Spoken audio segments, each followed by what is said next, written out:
Hello, everybody, and welcome to the Total Soccer Show. I am Taylor Rockwell. Joining me today, I've got Ryan Bailey. You've heard him on the show before. Hopefully, you'll hear him on the show again. But Ryan is here to do a little bit of a weekend review with me. We're going to be talking about some of the bigger games in the Premier League, as well as a big game in Germany, a big game in Spain, and a big incident in Italy. But Ryan is writing about Man City, does write about Man City for The Athletic. So we focus on Man City's 6-0 win/slaughter of Chelsea. Looking at what City got right, what Chelsea got wrong, what comes next for Chelsea, what might come next for Maurizio Sarri, but then lots of other Premier League chat in there as well. Ryan, always funny, always engaging, always electrifying in his performances, so much so that I am going to stop talking now and instead throw it over to pre-recorded Taylor to say, with me now, I've got The Athletic's Ryan Bailey, also of many other publications. Ryan Bailey, thank you very much for taking the time to talk with me today. Thank you so much for having me. Always a pleasure to stop by. And I promise I will stop calling you Ryan Bailey after this sentence, Ryan Bailey. I do prefer Ryan J. Bailey to get the whole thing in, but fine, whatever's good for you. I can appreciate the initial. Maybe I'll just drop to Ryan. But I appreciate you being here because we're going to do a little bit of a weekend review. Starting with Man City, Chelsea. We'll get into some other Premier League games, a little bit of the Bundesliga, a little bit of La Liga, and a tiny, tiny bit of Serie A. But I want to start with Man City's 6-0 win over Chelsea because it's the talking point of the weekend, but also because you've been covering Man City for The Athletic. The first question I had up front, I think I asked you this last time, I can't remember. Are you actually a City fan, or is it just the team that there was an opportunity to write about, so you took that opportunity? Yeah, very much the latter. Okay. When I started writing for The Athletic, I was given the choice of a couple of Premier League teams, and I thought City, not just because they were the champions at the time, I thought it was the most interesting project to write. Oh, I used the word project already straight off the bat. I hate myself. And they're the most interesting team to write about. I thought that, they've got so many, they're so deep in every position. There's going to be so many angles to write about this team, and so far so good. And, I mean, I guess you would say the same for their title challenge this season. They currently, top of the table, obviously, but the 6-0 demolition, I'm assuming that was more than you would have expected heading into the game against Chelsea. It was a little bit more because, as I was writing for The Athletic this week, they've lost 5 times in all competitions this season, one of which was against Chelsea at Stamford Bridge, that 2-0, in which you could probably say that City were the better team for the majority of the game, but, they lost. They certainly got revenge for that result in this one, and maybe a bit of revenge for signing Jorginho over City this one. Can we actually, sorry to jump in, but I wanted to go there for a moment because I kind of completely forgot that was a thing until the coverage around Sarri and everything that's gone wrong has been focusing on Jorginho, obviously, who was heavily linked, almost moved to Man City. And I almost want to take us off track for a moment to say, do you think he was going to be the Fernandinho replacement that everyone has been talking about, and who's it going to be and who's it going to be? Do you think that was meant to be Jorginho? Yeah, that is what I'm led to believe. That's what they wanted. They wanted that midfield metronome, as he was called. And if you remember when Jorginho first came to Chelsea at the start of the season, when they went undefeated, and everyone was like, wow, this guy's amazing. Look at how all the play goes through him. Look at how he's spraying the ball around. He's like Pirlo, but almost as good looking. And then as the season's gone on, his reputation has dropped quite a lot. People are saying, hang on, this is a player who was very good in Serie A, but not so good in the Premier League where you require a bit more strength and pace. And this is a guy who still hasn't registered an assist for this team. The guy who's supposed to be spraying the ball around to the people at the front hasn't registered an assist. Lots of sideways balls. It's tempting to say, yeah, Pep Guardiola dodged a bullet by not getting Jorginho, but you have to wonder if he'd still be the same kind of player if he was at City. I'm still thinking about that. I think there's certainly some issues with him, but whether he'd be quite in the doldrums that he is right now is another question. Yeah, I genuinely don't think he would. I have no real horse in this race, even though I am a United fan. I really City win, that's fine. Chelsea win, that's fine. But I look at what Pep Guardiola has done with Raheem Sterling, for example, who was I know Aguero's going to get all the headlines for the hat trick, as well he should, but Sterling was the player who really stood out to me and I thought was most impressive.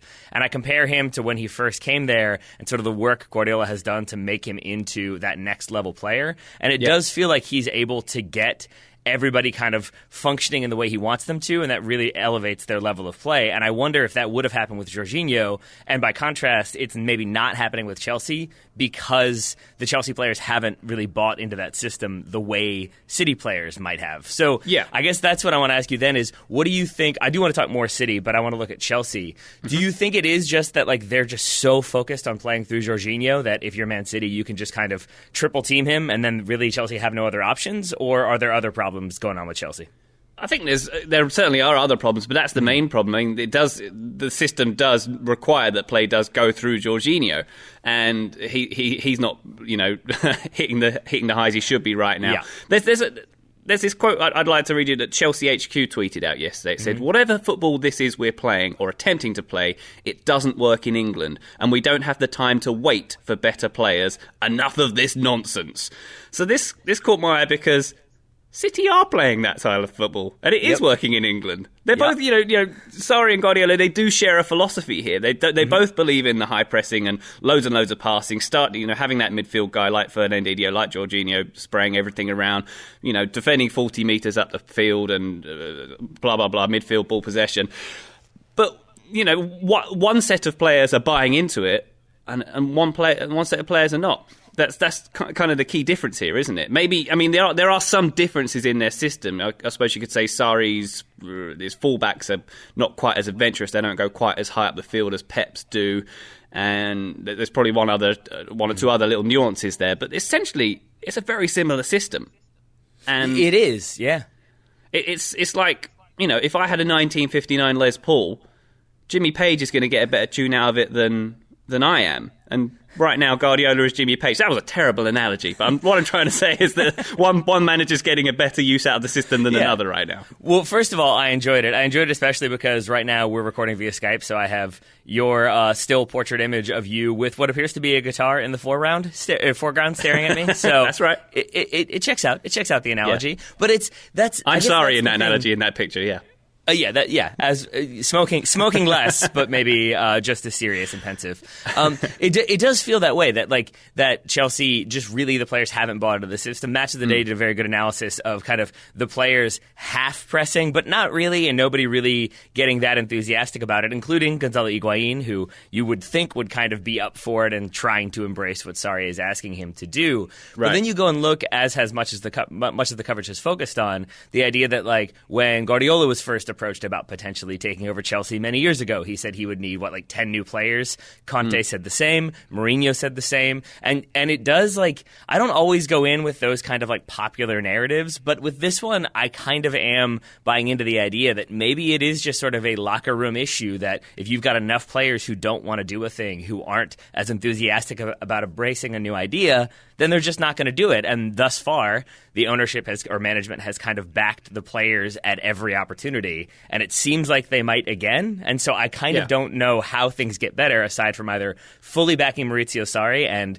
letting him do whatever he wants, or maybe bringing in Frank Lampard, and then he has the Ole Gunnar situation happening all over again. Oh boy. Well, Sarri's in a very difficult place, and Chelsea have to really back the player power here, don't they? Because they're not the club who's going to go out and spend 200 million in the summer anymore. That's not their model anymore. They have to stand by these players, and they've done. Chelsea is a club that traditionally doesn't keep managers very long. They fire them, and generally, when a new manager comes in, there's an upturn. And we've seen a very small upturn when Sarri's come in less than half a season. But it's tricky because Sarri is a manager who said from the outset, I need a couple seasons to get this, to get my philosophy instilled in these players. He's not going to get a couple seasons. We're already talking about, is he going to get fired? He might have been fired by the time people listen to this. We don't know. Yep. Yeah, it's. I keep having to. When you texted me to say maybe we should talk potential Sarri replacements last night, I genuinely was oh, they fired him already. That's surprising, but not surprising at the same time. And then they haven't. Obviously, they haven't at the time that we hit record. I'm assuming you're googling right now, maybe to check. I'm just going to run to Twitter. Yeah, we'll be good right now. Okay, we're good right now. But actually, that's a really good point you make about the transfers. I think there's still some uncertainty about the potential of a transfer embargo or a 2-year transfer embargo for Chelsea coming up potentially. So you're absolutely right then that you kind of can't go out and reinforce. So you can either sell off some of the players you have, restock a little bit, and maybe embrace the youth, and then you're maybe sticking with Sarri. Or I think you're right. More likely is you do look for another outside change, an external change, to then make the players happy again and kind of keep treading that water and hope that you reach that next level on occasion. So maybe is that almost what we're saying? Is that right now Chelsea fans have to content themselves with 1 year of very good play, 1 year of mediocre, 1 year of very bad, every 3 seasons? Yeah, I think, that's what they've been used to, isn't it? And maybe we've even got a very small microcosm of that in the last few games. Win a game 3-0, lose it 4-0, win 5-0, lose 6-0. Can't wait for that Malmo game when they win 7-0, by the way. But that's the pattern. But it's very, very up and down, which is, kind of what being a fan of this game is all about, isn't it? The highs and the lows. Anyone buying that? You buying that? There we go. I'm in on it because I think there was one Chelsea fan that played it out logically, and if you keep that pattern going, at some point I think they beat Liverpool 17-0 at some point this season if it keeps kind of escalating the way it has been. So I'm sure Chelsea lose to Huddersfield 16-0 in the previous game, but hey. Well, yeah, that's always disappointing. But then you maybe that's you help Huddersfield stay alive potentially. So then you're doing good work there. So if they were to let Sarri go, or if Sarri walked away, who do you think? I know some of the contenders to bring him in to replace him. Rather, the short list would be, in terms of the odds, Zidane, Allegri, Nuno Espirito Santo, Brendan Rodgers, Mourinho on there as well. Who do you think they might look at, or who do you think they should look at? Oh, I'd love to see Brendan back, wouldn't you? I mean, I was surprised to see it. It made more sense the more I thought about it. It's still a surprising name on that list. So let's think about this. If you were Chelsea and you could have anyone, not whether they were in contract or not, to me, of that list, it's kind of Diego Simeone that would stand out. Is that how you would feel?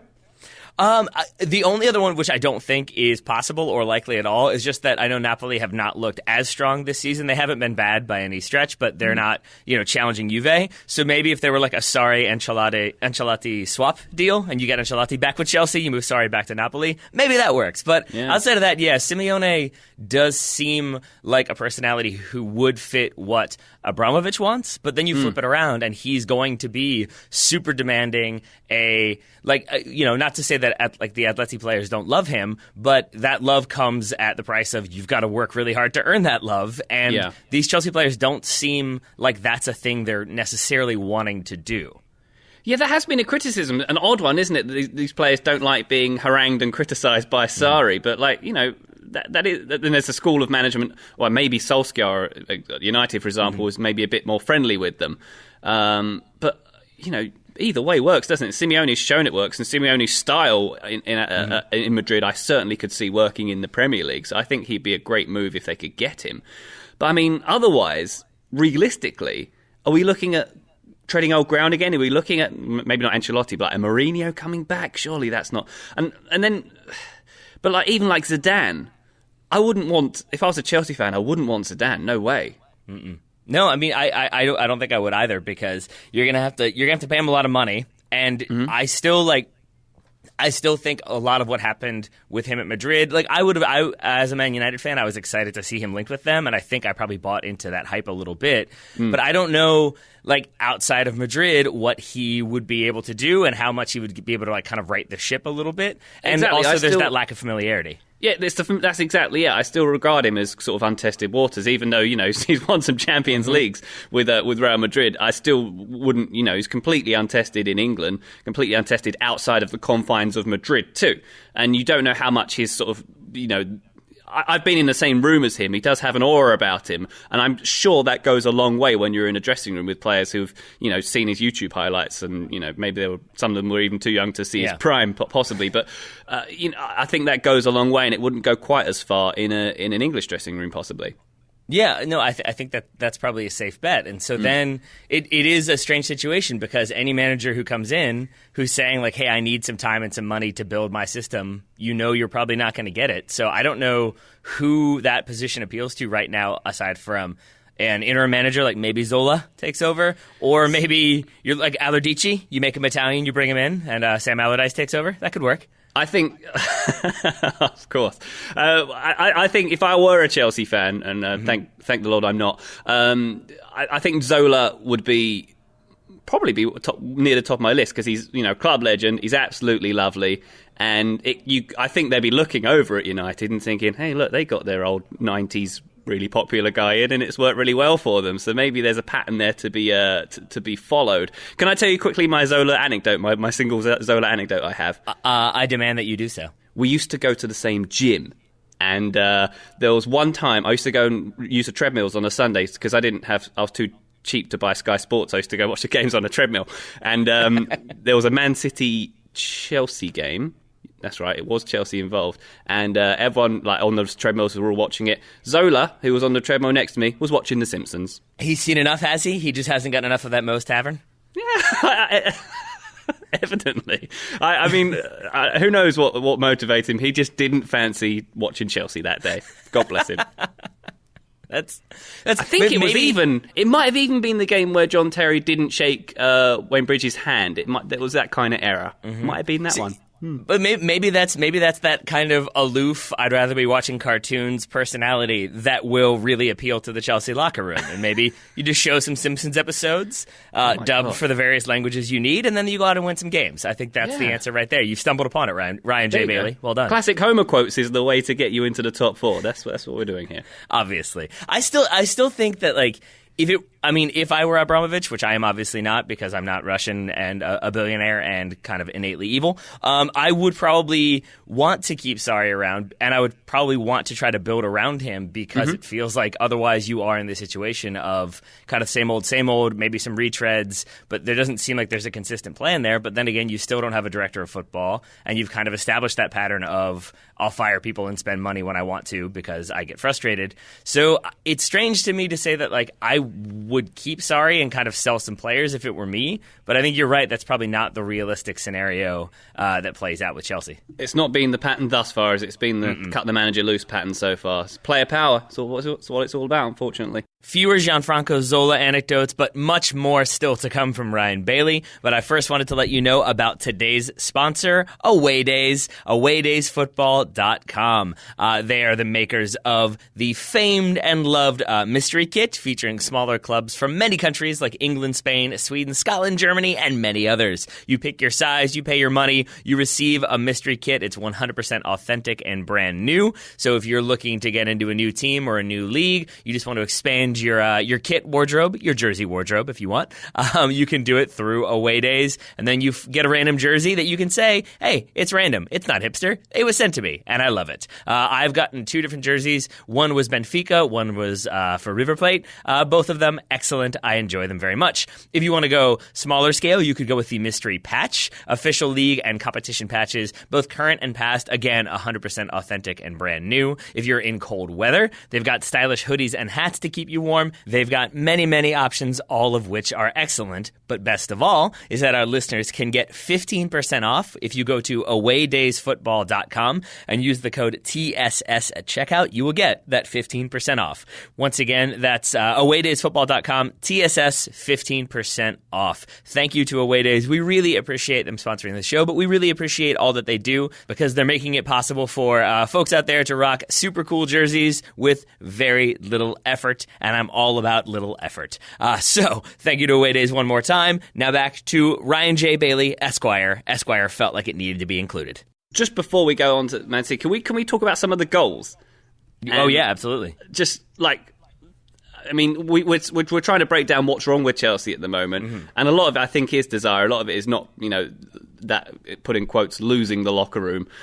And, Jorginho not playing very well. But some of the defending, obviously in a 6-0 beating, there's going to be some bad defending. But what was Barkley thinking with that header back to the goalkeeper for the goal at 3-0? What was he thinking? There's only one possible thing he could have done worse then, and that's head back to the goalkeeper with his pants down by his ankles. That's the only thing that could have made it worse. What worse decision? It boggles the mind. And the 6-0 goal, the Sterling goal, if you watch Rudiger, completely let Sterling go, and sort of David Luiz is having a little jog in the box there. The 4-0, the Aguero, I think that's his hat-trick goal, he's got like 5 yards of space around him in the box. Who gives Aguero that much space in the box? And Gundogan, he's got tons of room on that goal as well. It boggles the mind, it really does.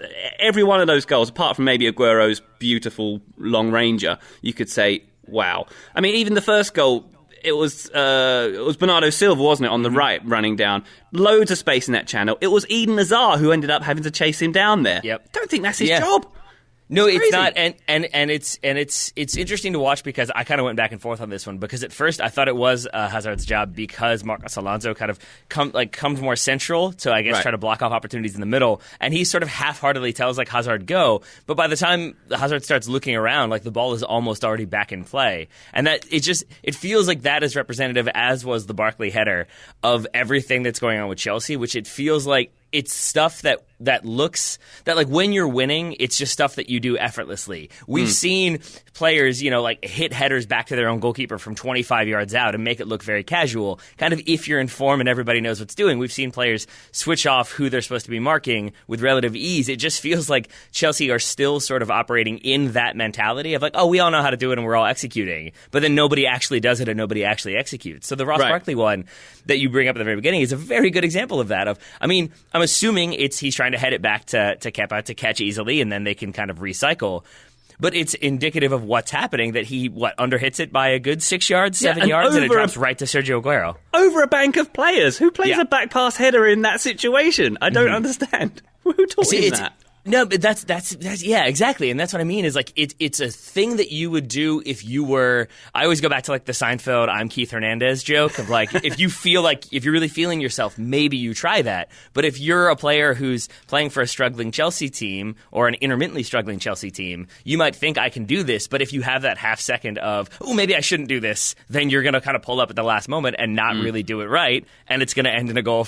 It's still a really well taken goal. I shouldn't say an easy goal for Sergio Aguero because he still has to swivel around and get his hips around it. But it's also, as I think one of the commentators called it, one of the most predatory finishers in Premier League history. You're just giving an opportunity to shoot unmarked. Right. Not great work from Chelsea across the board. But it is also, forgive me for going on a ramble here, but to your other point, it's that for the Gundogan goal, they had 10 players behind the ball. And that's the other thing that stands out to me is that it's not just that City were so good that they caught Chelsea in a state of transition or they kept pulling people out of position. For the most part, it felt like Chelsea were getting into the spaces they wanted to be defensively. And then they just kind of switched off or didn't put in that extra level of effort or didn't track quite the way they needed to. And it all goes back to me to just this feeling of they just were not up for it from the start. And as soon as they went down, it just sort of was shell shock from the rest of the game. And it does sound cliche, but they didn't want it enough. I think that's what it came down to. Certainly when you look at the defending and just, as you say, just Rudiger and Azpilicueta just quite often just standing around, it seemed, or doing a little light jog when there's pressure coming into the box. It was quite bizarre to watch. Definitely quite bizarre to watch. Alan Shearer on Match of the Day said, of their press, you've all got to go as a team or they've all got to sit. And that felt a little bit like you could apply that to the Chelsea team as a whole, that either they've all got to be sold or they've all got to sit and maybe reflect on what they've done. And then maybe Sarri gets some young players in there and maybe it all works out. But we'll see what happens with Chelsea. I'm glad I'm not in Maurizio Sarri's position. For City, who, as we've already established, you have some decent familiarity with, you've been writing about all season. I'm wondering how exciting are performances like this from Raheem Sterling when you're writing about City, but more so when you're writing about City as an England fan? Because it feels to me like he's playing at a level that we have not yet seen from him. Oh, yeah, definitely. And you mentioned earlier in the show how Guardiola's got a new level out of Sterling. That's definitely true. And that's true of a lot of players, definitely. You could name all over the field. Aguero has definitely got a new level out of, even like Zinchenko at left back, you're seeing new stuff from him every time you see him play. John Stones is another one. But yeah, Sterling, very, very exciting. And I wrote about this recently, about how it's very particular to fans in the UK compared to the US, he's very maligned in the UK for various reasons that I don't need to go into here. And there's lots of negative media coverage of him. And watching the World Cup in the UK, as I did last summer, and just every time he's on the ball and it doesn't quite work out, or, a pass doesn't go where it needs to, just the collective groaning that you hear in a UK pub and just not giving him a chance. Everyone's screaming to get someone else to get Rashford on instead of him during these England games. And it was like, maybe it's the kind of fan that's drawn out by a World Cup in the UK, the people who don't maybe watch the game every single week. But you just don't appreciate the work he's doing, the running he's doing off the ball, the space he's creating. And there's so much of that he does for City. There's so much good work he's doing that you have to really look hard to kind of see it when you're watching on TV.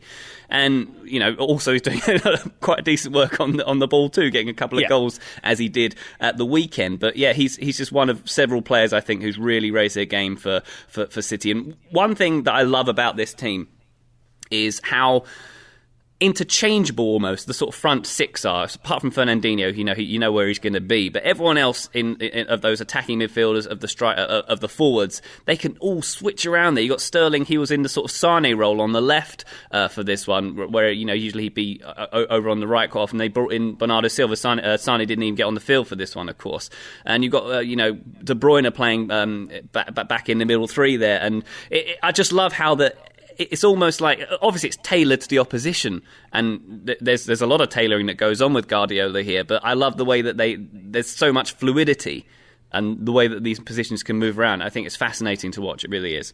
Yeah, I agree entirely because, and like you look at who they had on the bench, in addition to everyone you've mentioned, Riyad Mahrez on the bench, Gabriel Jesus comes in for Sergio Aguero. It felt like a little bit just so Sergio Aguero could get that ovation after his hat trick. Right.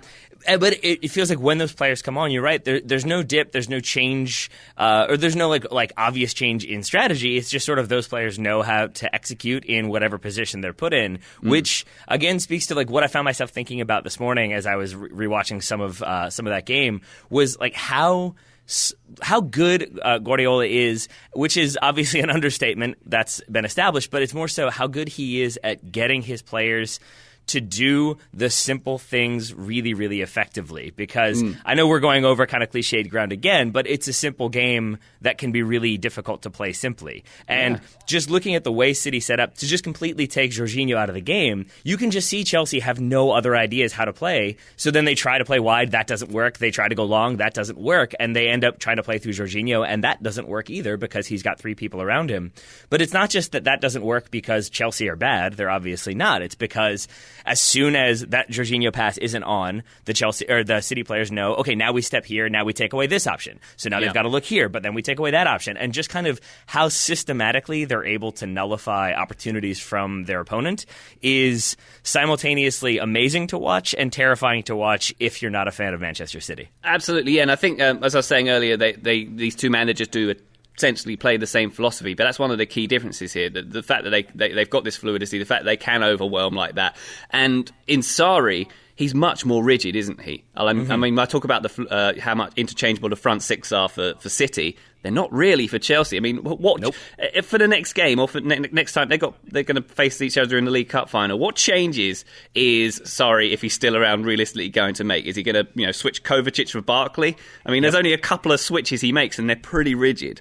He doesn't really move anyone around. So I think that's definitely a limitation that Sarri has, and maybe that's one that's forced by the players he's got to work with. But, there's definitely differences going on the training fields, respectively, in Manchester and Cobham here.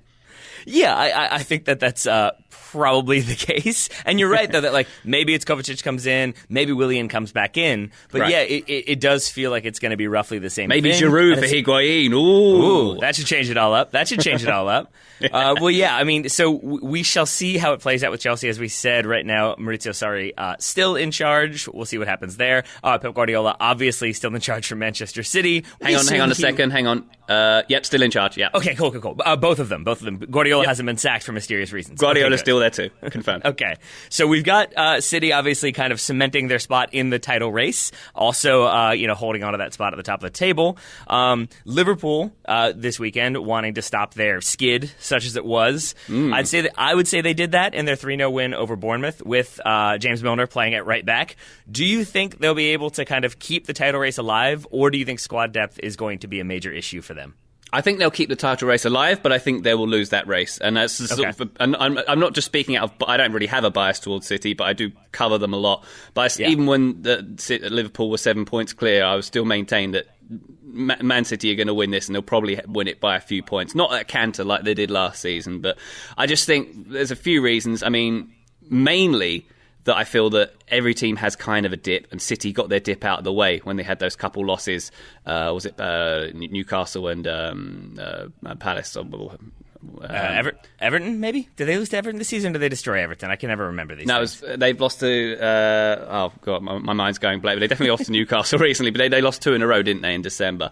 And yeah. And whereas they got their sort of funky patch out of the way, Liverpool they had that patch where they drew a couple games before this one, but I still think that Liverpool's bad patch is to come, whereas City's is out of the way, if that makes any sense.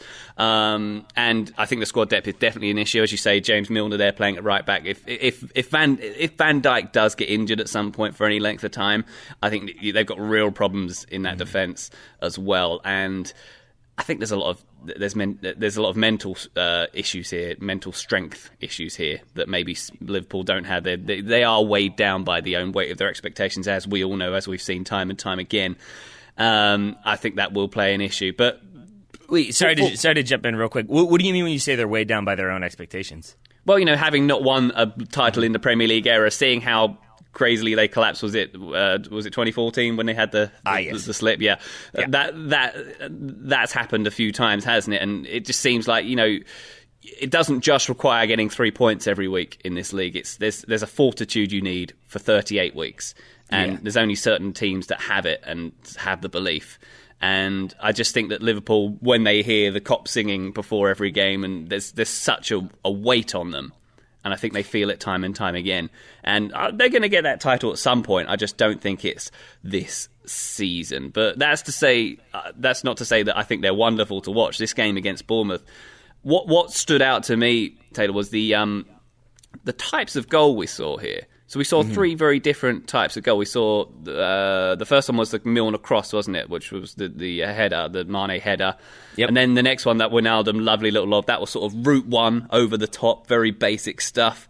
And then that third goal with the Firmino back heel touch for Salah. 3 very different types of goals, showing they've got a lot of weapons in their arsenal, so to speak. I very much enjoyed watching this game. As did I, which again.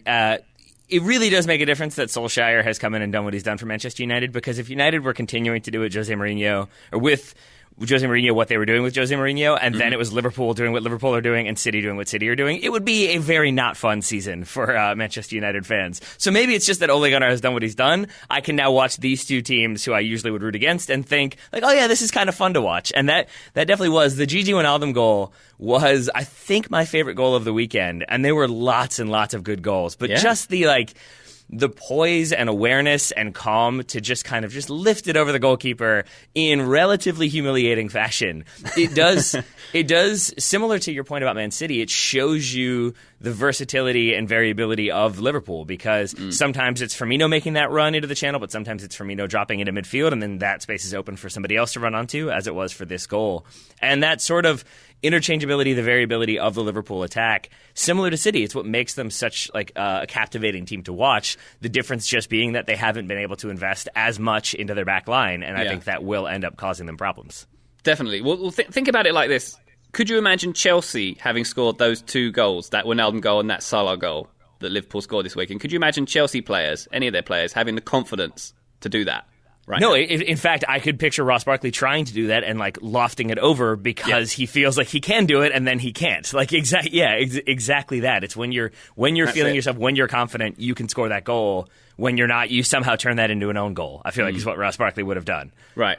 And I mean, I'm grateful that we've got this title race, because it's been a while since we've had a good one, and we're going to have a good one, even on points, game in hand, isn't it, at the moment? But I think it's going to go close, but I still think City are going to have the fortitude to edge it. Definitely. I would agree, and I know it's kind of a strange thing to say about Liverpool, given that they have spent money. They've spent money on Keita, they've spent money on Virgil van Dijk and Alisson, obviously. But it does seem like they've got the right manager, they've got mostly the right players, and they're still potentially going to finish second best to Man City. It's an odd situation that I think I look at Liverpool and think they're going to have to spend again. I think they really do have to kind of reinforce, even with the injuries that they've had. If Joe Gomez is there for the whole season, then maybe it's Gomez and Van Dijk and they look rock solid. But I feel like they probably have to spend a little bit more to get just a little bit more depth to be able to compete on all fronts.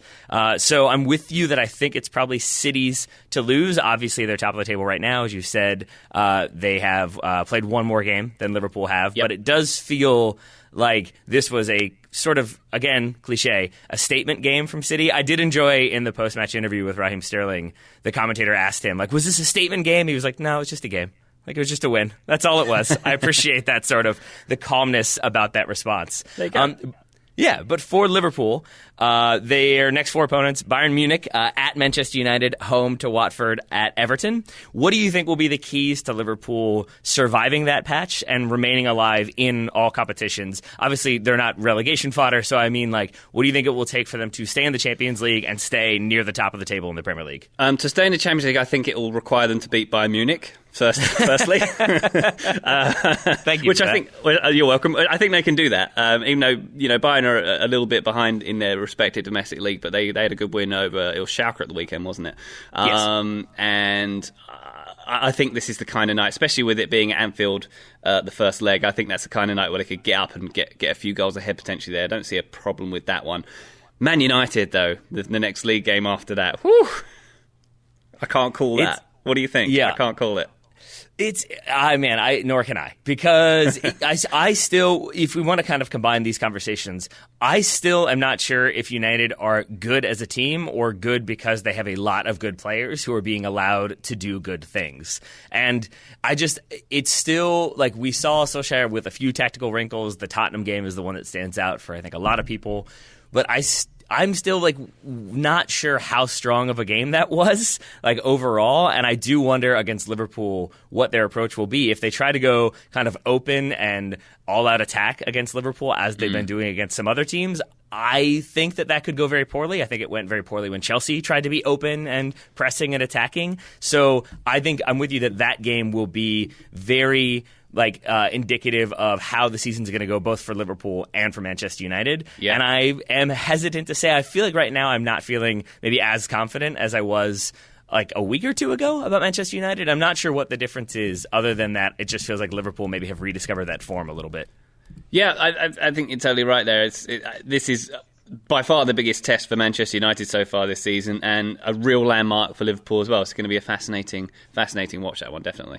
Hey everybody, Taylor cutting in one more time for a final time to let you know about today's sponsor, Talisman Caps. Talisman Caps offer high-end, quality-made caps and gear to help you support and celebrate your football club. If you're a fan of the Premier League, then you're hopefully still listening to the show, in which case you should know that they've got lots of different options for lots of different teams. They've got different types of logo hats for, say, Liverpool, West Ham, Spurs, Arsenal, Fulham, Everton, Newcastle, Manchester United, to name a few. They're sold out of Man City caps. I'm assuming that's because after that 6-0 thumping of Chelsea, everybody went and wanted that City hat so they could say, I've been there since way back when. But they've got individual hats. Say you're a Chelsea fan, you're feeling kind of sad. They've got the Drogba throwback hat. It's a great hat. I love Drogba. I don't love Chelsea. I would still consider getting that hat because you've got him there, arms outstretched, 11 on the back. It looks great. But they've got lots of other options for you if you want to go the player route. They've got Mohamed Salah. They've got Thierry Henry, Steven Gerrard, Zizou. If you're a Madrid fan, you want to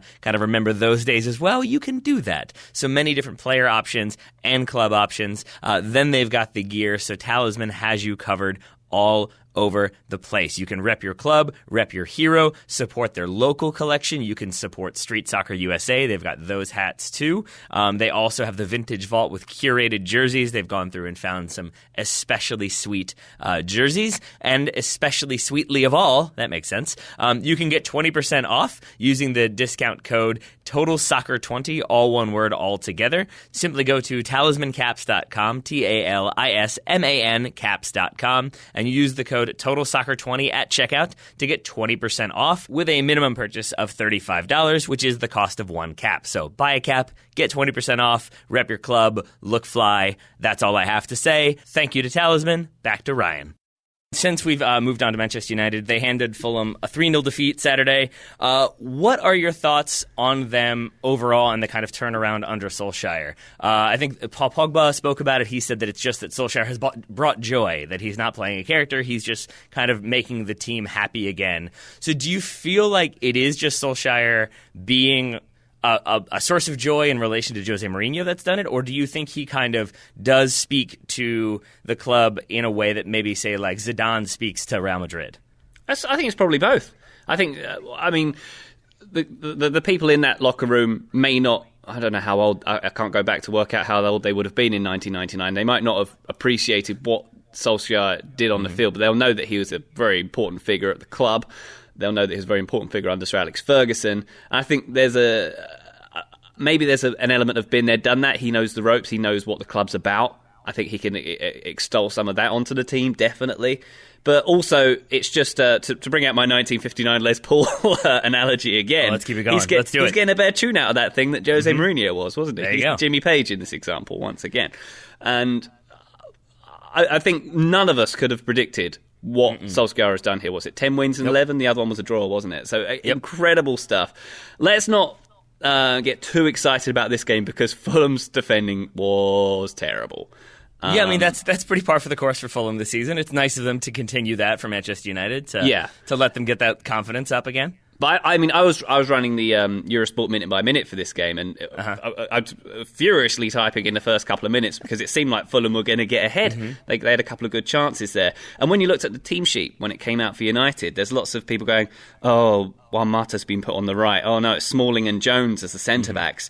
Oh boy, Solskjaer's he's gonna blow this run now, isn't he?" But it turned out that Smalling and Jones were really quite good. Mata was really quite good. I think the only issue I saw in this team, or maybe the main issue I saw in this team, is one we've seen for a while. It was Lukaku. He just looked a complete step behind everybody else, didn't he? And we know he's got, it doesn't have the greatest first touch, but it was even getting that first touch. It was even getting into the right positions for this game. It seemed like it was a bit beyond him. It was like it wasn't quite at the same level as everybody else, and it's a real shame. Just think how exciting a player he was not that long ago to see what he is at the moment and how much he's been broken.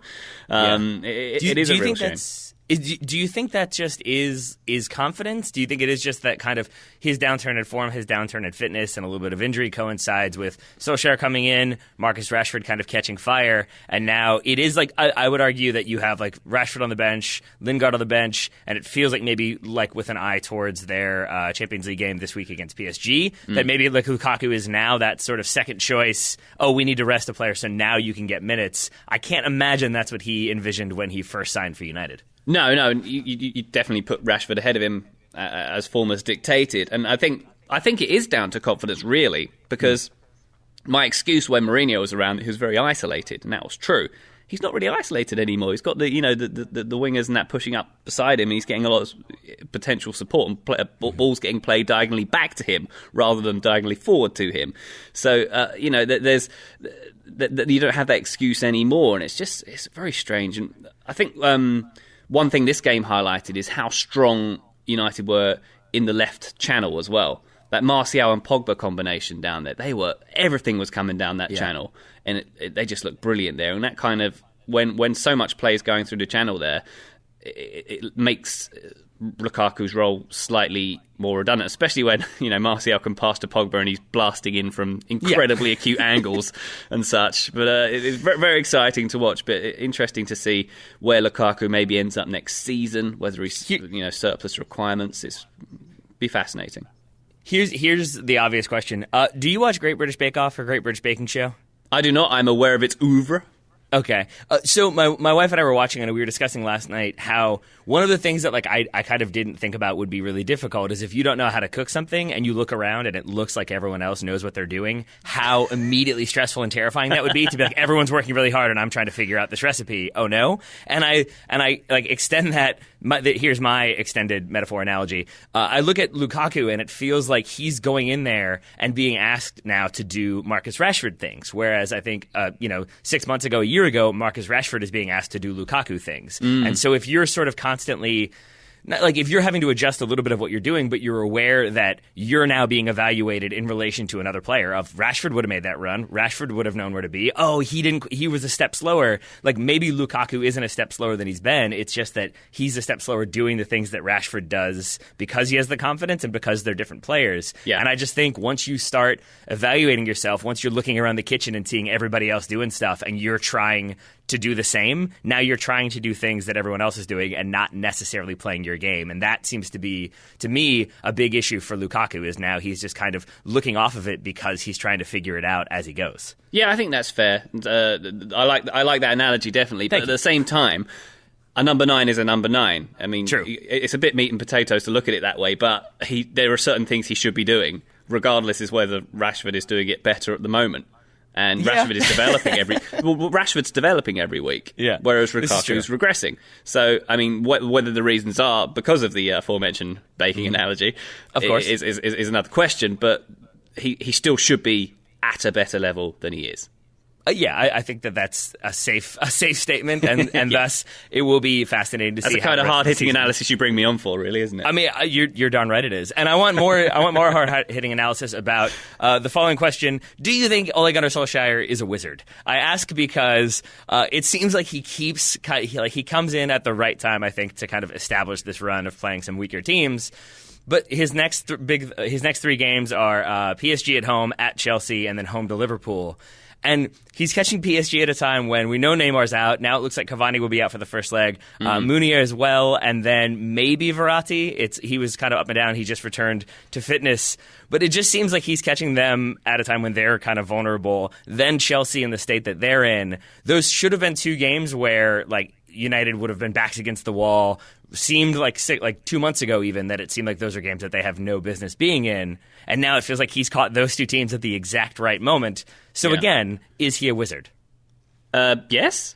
He's a Norwegian wizard, I think is the answer. I mean, do you remember when the draw was made and Man United got PSG and Mourinho was there and everyone was like, oh, Mourinho's not going to make that game. That's going to be the death of him, that one. And he didn't even get that far. So about that, yeah. Things have changed quite a lot since then, haven't they? So slightly. I think you're right though. It's the perfect time to play them. Man United, you couldn't be on a better run if you're Man United right now, frankly, than facing PSG, and then as you say, you got Chelsea in the FA Cup coming after that. Yeah, good times for Ole. That's all I can say. Good times.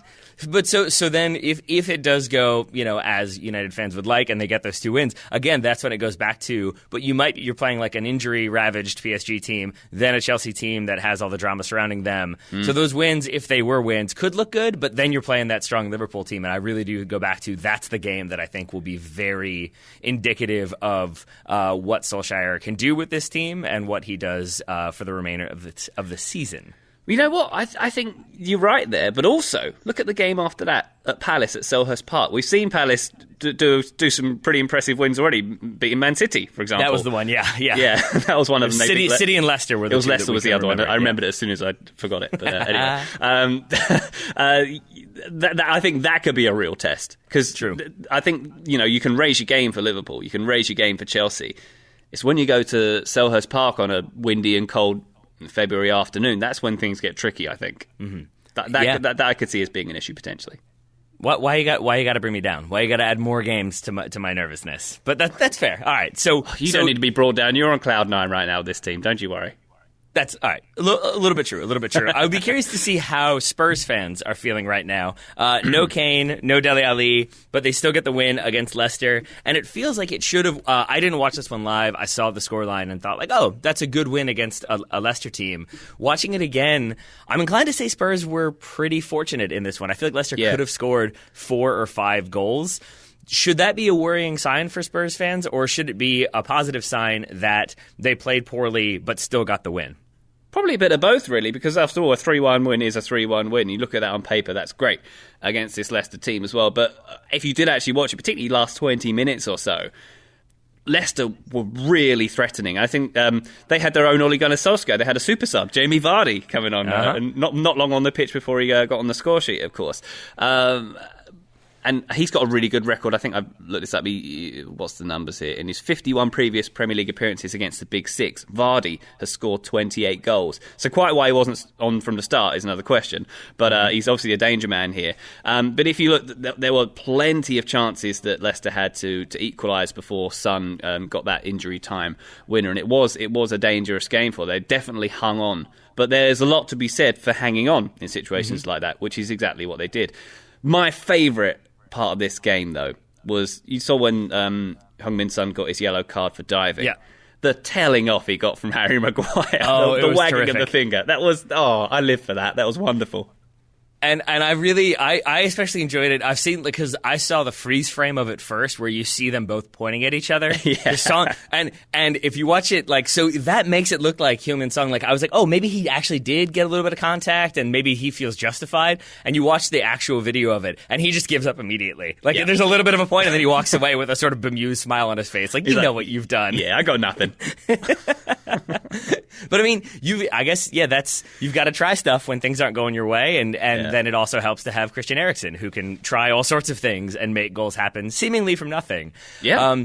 But the other, strangely, and I don't mean to bum out Tottenham fans, but the other moment I wanted to ask you about, you mentioned Jamie Vardy didn't start. He subs on after they get the penalty. He then is given the opportunity to take the penalty. His first action is to take it and miss it. His shot is saved.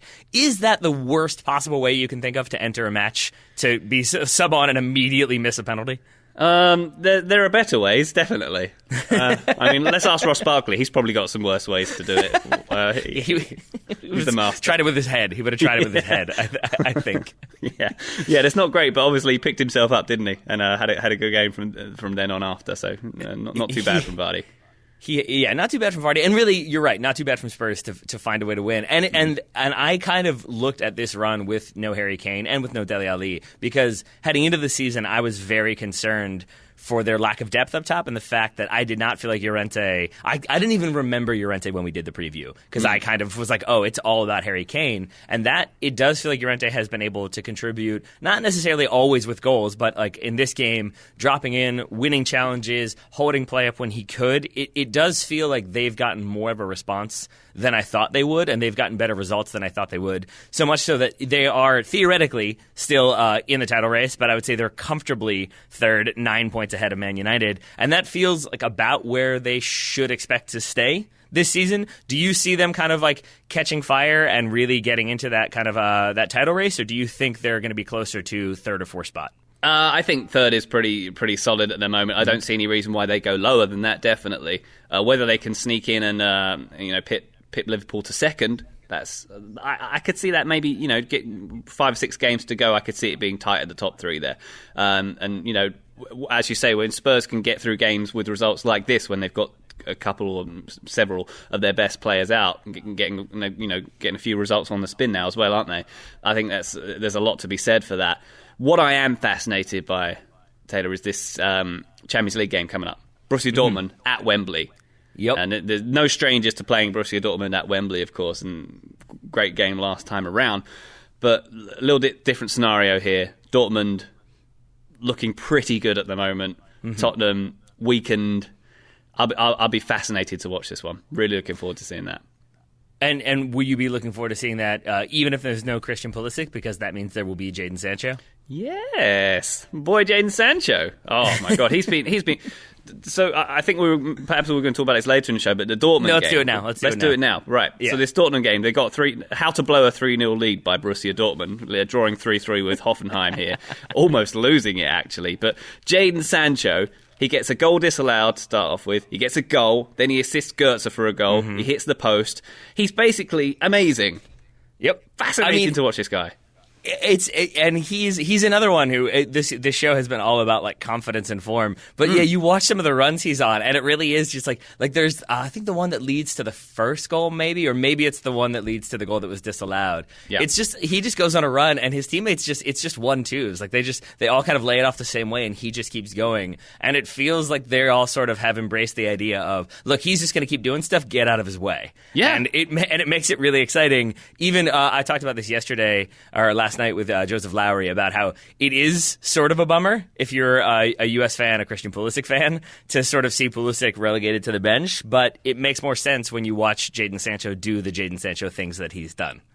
I think we've nailed it there with the confidence thing. He wouldn't fit in at Chelsea right now because his confidence is through the roof. You look at that, the back heel we did in the build-up for the 3-0 goal was just wonderful. And his finish for his goal I need to see a replay again because he doesn't look up at all when he's sort of running into the box. He knows where everything is, and that I think that speaks a lot to his confidence, and for such a young player as well, so exciting. I don't get the physics of that goal. If you haven't seen it yet, he really is. He's going on a run. He starts in the middle. He takes it wide. He's got defenders on him, and at full speed, he just brings the ball back all the way across goal. It's such a delicate finish into the far side netting, but it really throws off the goalkeeper, and it threw me off because he has no business being able to hit that ball the way he does at full speed. It reminds me of a FIFA glitch when you can shoot the ball while facing the wrong way. That's pretty much what he manages to pull off. And again, I imagine as an England fan, that's got to make you a little bit excited to see what he can do when he's called into the next camp, if he's called on the next camp. I can't wait for the England setup to put massive weight on his shoulders and burn him out really early. I can't wait for that to happen. But yeah, you're right. That goal, it really stood out to me as well. And all I could think was, if I was doing that diagonal run and I was putting the ball to the opposite post like that, I'd have to look up at some point. And he does. It's amazing. It's just he's got the GPS programmed in, knows where it is. So then what are you going to be looking for in that game, in that Champions League fixture between Spurs and Dortmund? What are the things? Is it just Jadon Sancho tearing people apart and how Spurs respond? Yeah, I think that's going to be a big part of it. I think it's a huge stage for Sancho, obviously, coming home to Wembley to play. I think Mario Götze looked very threatening in this Hoffenheim game as well. There's no Marco Reus for this one. I don't think he's even travelling, so he won't be involved. But there's a lot of the Dortmund front line, which I'm looking forward to seeing how they play out in this one. And I get the sense, based on the games we've seen this weekend, this might be another situation where Tottenham do have maybe they have a 2-1 lead and it's a hang-on situation, like they were hanging on at Leicester. But I feel like the weapons that Dortmund have might mean they don't hang on, if that makes sense. It absolutely does, because Dortmund do have the kind of, not just because I'm talking about Pulisic, but it does feel like Dortmund have that sort of next wave of attackers to bring in, whereas Spurs, because of the injuries they're dealing with, you're right, it feels more like a Llorente off, Wanyama on sort of substitution if they're trying to hold on to that lead. Right. If they can hold on to that lead. So you're right, I think that's up there for me as very exciting Champions League fixtures. But Tottenham will be buoyed, of course, by knowing the fact that Dortmund can be 3-0 up and not win the game. So that would definitely. If I were going to try to prep them for this game, I guess you want to show them the first half so you can see how lethal they can be on the attack. Yeah. But then you want to show them how quickly they can switch off and shut down and not deal with aerial challenges. So maybe Spurs do end up wanting to put some balls in the box. Dortmund didn't seem very good at handling those. There were a few flailed clearances and missed opportunities to clear the ball as Hoffenheim were coming back. So bring on 3 subs in the last 15 minutes. Fresh legs on, and see how they handle it. Yep. I really could see maybe this is another game where we see Llorente's size and heading ability factor into the equation. So that's one I look forward to. One I did not watch live, have only seen the highlights of, was the Madrid derby. That's the other. Since you've taken us to the continent, let's stay there. Real emerged 3-1 winners with a security goal from Gareth Bale. But I want to start with Casemiro. Have you seen that first goal from Casemiro? Lovely, wasn't it? I mean, if I was totally unmarked in the box, I might be able to do an overhead kick like that too. I agreed, but I want to ask you this, because this is a weird one. Were you more surprised by the overhead kick he pulled off, or the fact that the commentator called him Carlos Casemiro? I had no idea his first name was Carlos, and that genuinely threw me off, and I'm going to call him Carlos Casemiro forever. CC. Let's go with that. Yeah, I first of all, I can't believe I didn't know that his name was Carlos. That really has kind of thrown me for a loop. It's been a big part of my morning, was kind of coming to grips with that. But also, how does the first names work like that in the Brazilian situation? What do you mean? Is it going to be like Carlos de something else, Casemiro? Like yeah. He's got like 4 names. It's like Carlos de something de Casemiro. Okay, all right. Yes, but still, Carlos Casemiro is what it was shortened to. Oh, it's great. Loved it. So he's scoring the goal, not necessarily the player that you would expect to be scoring the overhead kick in the box, but maybe that, again, is representative of Madrid's season. If you were Real Madrid and they're kind of in this, like, even though they're, back in top 4 comfortably, things don't seem to be quite so crisis level as they were, would you go all in on those kind of young players that they seem to be? Because you had a very good game from Vinicius. You've got Rodrigo Goes coming in. So it seems like they've got young players that maybe they can invest in. Or do you think they should go or will go the Galactico route again, sign an Eden Hazard or 2, and really try to kind of get back to that level right away? I think my answer to a lot of your questions today has been a mixture of both of the things you suggested. And I think, once again, it's true here because Real Madrid, once again, aren't this team that are going to spend a lot of money. Like they went through that period in the sort of mid-2010s, mid-2010s, what do you call it? I'm talking about 2007-ish. Yeah, when they would sign, every summer they'd sign a big player, Gareth Bale being one of them, of course. And that's not been the pattern for the past few seasons. I think James Rodriguez was the last time they basically did that. And that was a long time ago. It was 2014, wasn't it? So, I mean, I think there is definitely the desire to rely on youth. And, of course, Vinicius wasn't cheap as well. He is young, but he wasn't cheap when they brought him. But he did start off in the Castilla, of course, and definitely proving his way in the first team at the moment. But you see players like Marcelo left on the bench for this one, and there's definitely some faith being put in the youth in this team. So I think it will be a bit of a combination going forward because I think they'll get Hazard. I think they might even get Pochettino come in this summer too to take over things. And maybe 1 or 2 other big names, but there'll be, I think, a backbone might be coming from the youth here. And I think one thing that stood out to me from the coverage of this game was when you look at sort of the promo pictures, it was sort of a big picture of Griezmann on one side, and then it was Ramos on the other. And it got me thinking, Ramos is like their main guy now. There's no more Ronaldo, there's no more sort of box office player to put on that poster anymore. And I wonder if Is that going to be Hazard on future posters? It's going to be interesting to see.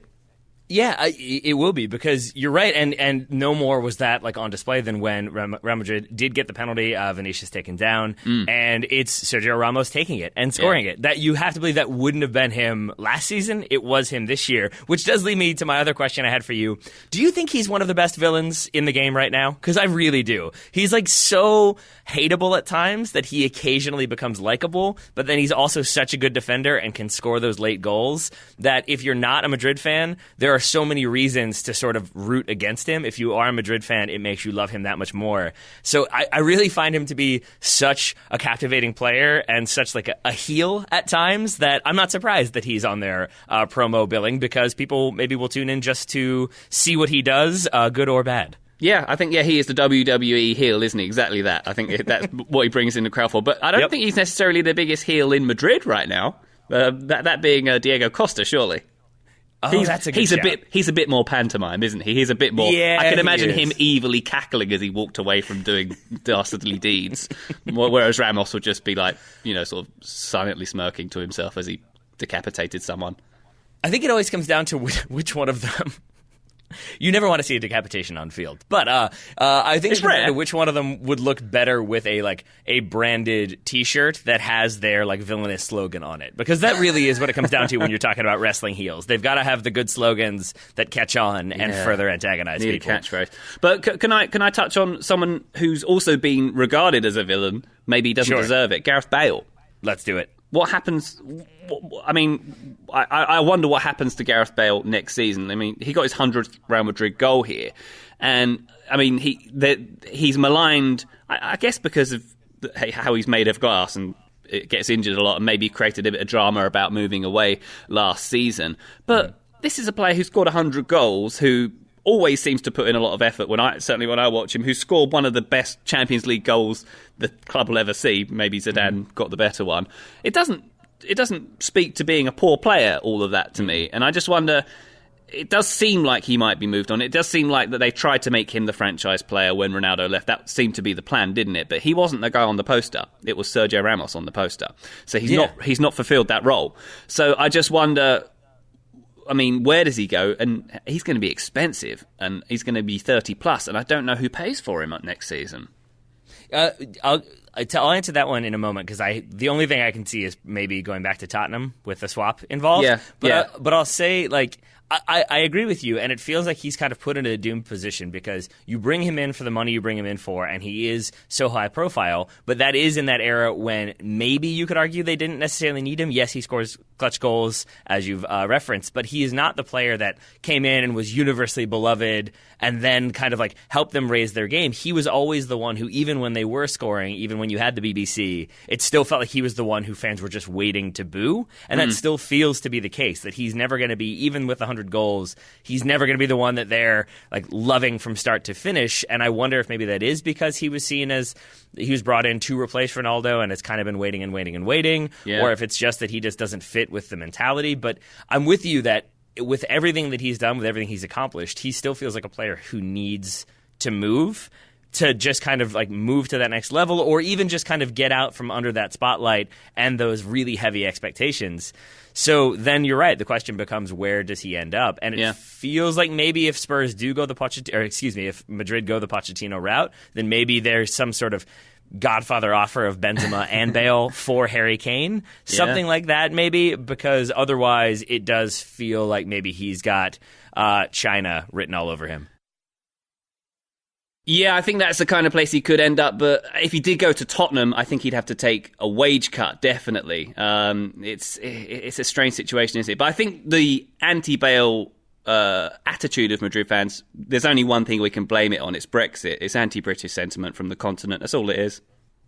Yes, of course. That's 100% what it is. I did enjoy, there's an article I saw, or there was like a video doing the rounds on Twitter of British like expats living in Spain who only just realized what Brexit means for them, and now they're sort of like, oh wait, hold on, we voted for it, but now we have to move back. Like, oh no, that's not what we wanted.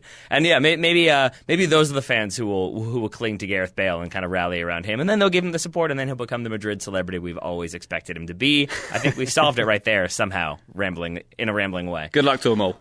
Yeah. Well, we mentioned Bale maybe was meant to be the replacement for Ronaldo. Now, I think happily with Juventus. I know there was a point you wanted to get to Ronaldo-Juve related, so let's get to it. Oh, just one of the... I mean, there were some wonderful moments from this weekend. The Harry Maguire finger wag. The Mike Dean stance when he gave that penalty was wonderful. That was terrific. As well. But the highlight of the weekend surely has to be Cristiano Ronaldo booting the ball into Sami Khedira's face in the Juventus-Sassuolo game. I mean, Ronaldo got his 20th goal for Juve. He's definitely kicking on after a slow start in Italy.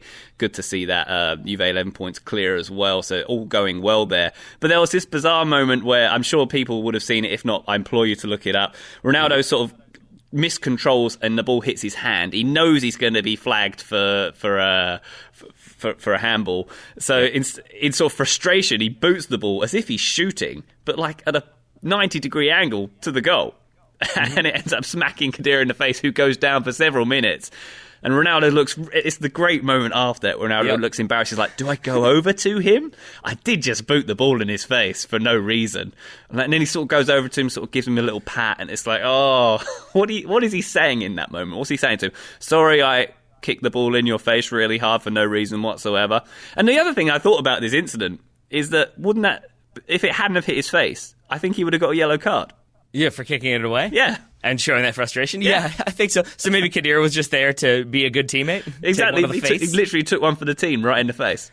That's good of him. I think maybe this is me not loving Ronaldo that much, but like I watched this and I saw him, like this was the definitive like bad Ronaldo of handles the ball, then gets frustrated because obviously it's not his fault. Obviously, like that shouldn't have been given, but really he's just frustrated. So then he kicks the ball as hard as he can, into his teammate's face, and then you're right, he goes over. But there's a momentary like, oh come on, like you're fine. Yeah, exactly. It's that moment of him going through his head, thinking, do I just start jogging back to the middle? What do I do here? Do I go over and see the person whose nose I might have just broken? Yeah, and then it's like I feel like he had to like activate empathy mode or something like that, and that's what allowed him to then go over and check on Khedira. Khedira was okay, I think, did get substituted out, and then tweeted later on something like "Thanks for the headache tonight" at Ronaldo. So that was good. He took it in stride, and Juve continuing to take that entire league in stride as is to be expected. So it's telling that like that's what we kind of focus on in another Juve routine win is the weird moment when Ronaldo shoots the ball into his teammate's face. Well, no touching of the hair or face, which is sort of Anchorman rules, which we should all have in our lives, and Ronaldo broke that code, so it's worth mentioning. Yeah, I'm glad you did. Any other things you would like to mention from this weekend's action? I think that's all about it. I think we covered all the big points, right? I believe we have. So, Ryan Bailey, thank you very much for joining me to cover all the big points on this episode of the Total Soccer Show. My absolute pleasure. Thank you for having me.